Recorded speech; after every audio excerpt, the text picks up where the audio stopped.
G'day, Chris Walker. You know, the couple that grows together stays together.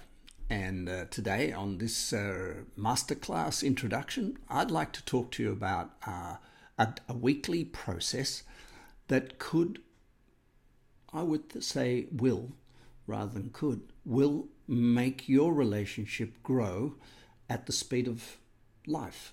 And I think there is nothing more important to the quality and to the health of a relationship than growing at the speed of life.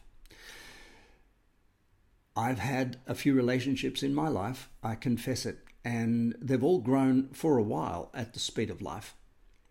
But then eventually they haven't.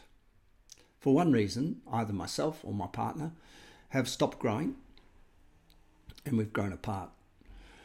I think it's really important when we're coaching or being coached to make sure that we collaborate with our partner on the process of being coached. I see so often one person being coached and growing at an exponential rate, and then looking back at where they left their partner behind and wondering what the heck they're going to do, because the problems that worry us at one level of life, when we grow, those problems no longer worry us.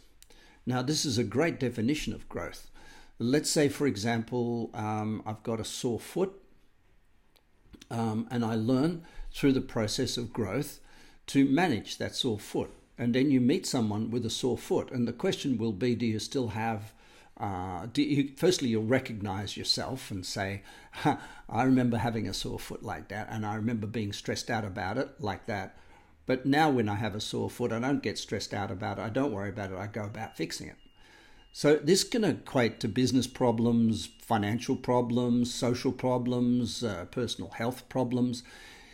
And the guarantee is this: if you grow, the same problem that worried you a year ago or a week ago or a day ago won't worry you. Now, you still may have problems. You still may have things to deal with. The question will be, does it worry you? Does it stress you? Now, if you're being stressed today by the same things that stressed you last week and last year and the year before, it basically means you're not growing. And that's a really dangerous space, because if you're in a relationship, your partner may very well be growing, accidentally or deliberately, through coaching or just through life itself.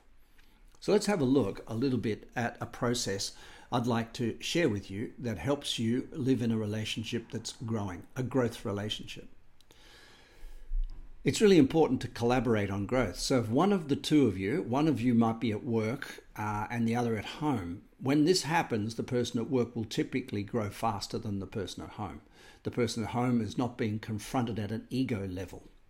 So the couple who grow together stay together. And this process is a 5-step process. Step 1, have a growth night.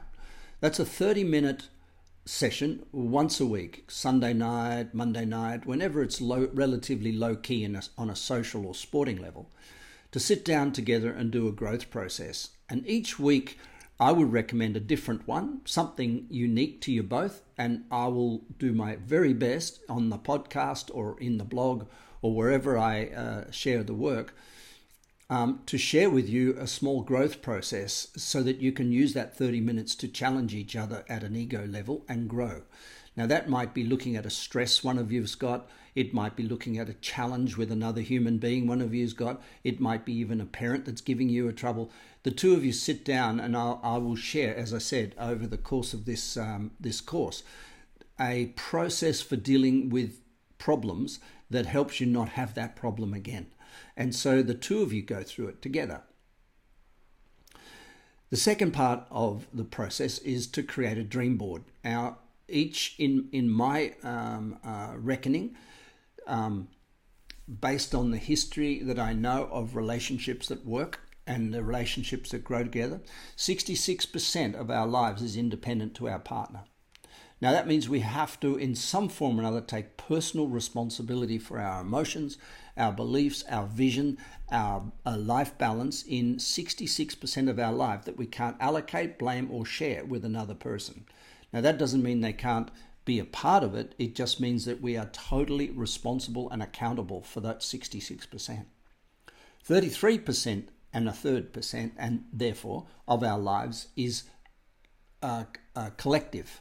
It's collaboration with another human being, and that other human being, in the case of relationship, is a significant other. And in that collaboration, we say, in this area, we work together to achieve these outcomes. Now, the process of creating a dream board is to create 3 dream boards. One for you, one for your partner, and one collaborated dream board. So the way we do this is you do your own first, your partner does their own dream board second. You do those things completely independent of each other, and then you have what we call a collaboration night. And that collaboration night is a date night, where you sit at home, have a piece of fish, beautiful cooked fish, a lovely glass of white wine if you wish, and sit opposite the table and go through your dream boards together. When you go through your dream boards, what you do is you ask your partner, what is it that that picture represents, and what does that mean to you? And then you ask, what does that picture represent, and what does that mean to me? What's the benefit of me helping you get that? Now, these things we take for granted, and they're very unspoken principles of relationship, but fundamentally, relationships are there to help you live your dreams. And if they don't, you will sabotage them. That's for sure. And I've seen it happen tens of thousands of times all over the earth. People who are totally in love with each other sabotage their relationship because their dreams, their visions, their hopes for the future aren't manifesting through the relationship.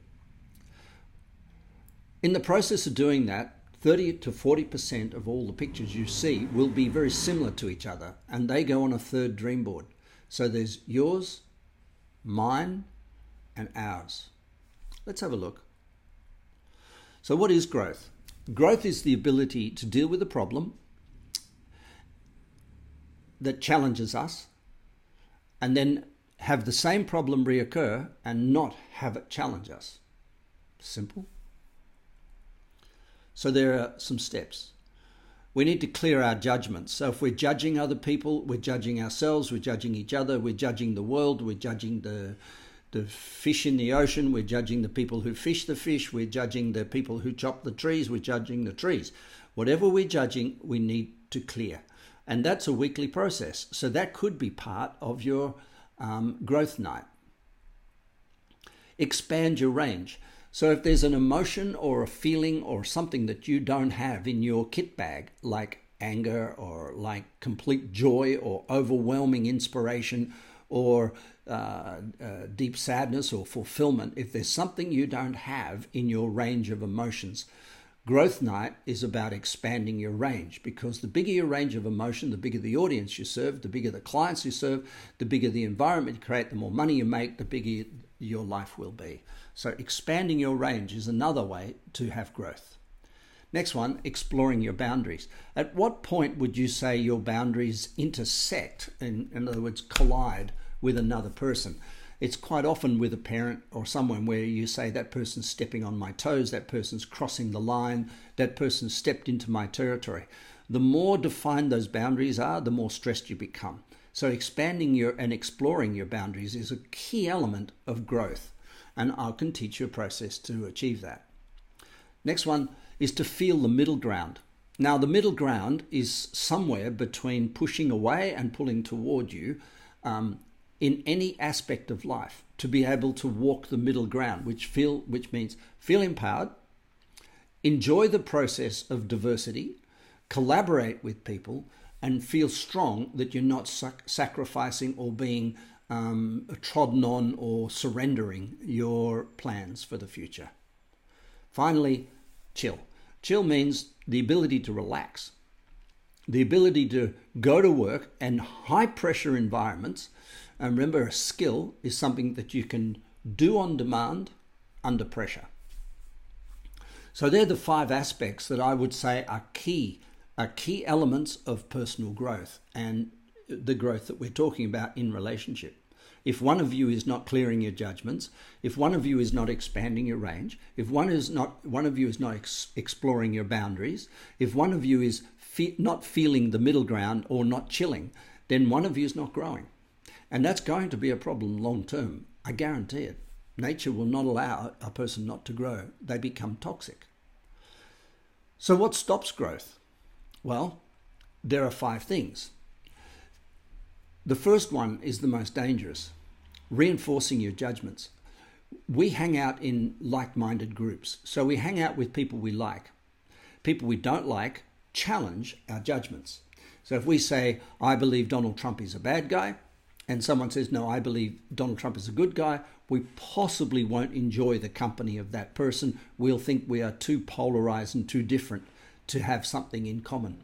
Now, this is really sad in a sense, because by polarizing ourselves and rejecting other people, we're reinforcing the judgments that keep us stuck.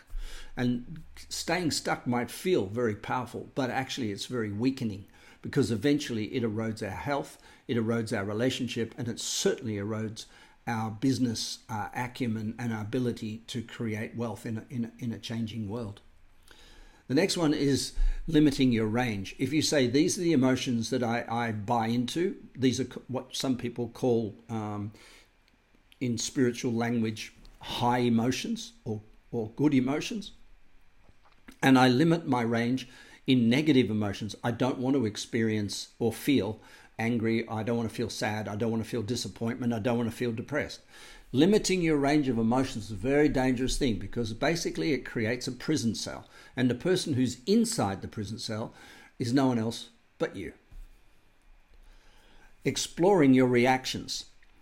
So we can either act in life, just act, do what we love, move forward in the direction of our dreams, or we can react to other people. Now, reactions are really dangerous things, because what you'll find quite often is a person sits down saying, this is how I'm going to behave at work. And you go, why? And they go, based on this person, this person. In other words, they're reacting to what's going on rather than acting about what's going on. Reactions and exploring your reactions, in other words, leaving your job, trying to get a replacement, let's say going to a 3-day working week because you don't like your boss. Exploring your reactions is a really dangerous thing, in a sense that you believe that you are right, your reaction is therefore validated. And reactions are never going to lead you in the direction of your path. Reactions are going to take you off track. The next one is feeling the limits. When you say, I'm saturated, I've had enough, I can't do anymore, I have doubt about my own capability, I don't want to grow anymore, I don't want to do anymore, I want to back off, When you start to feel the limits, you know that you're stuck.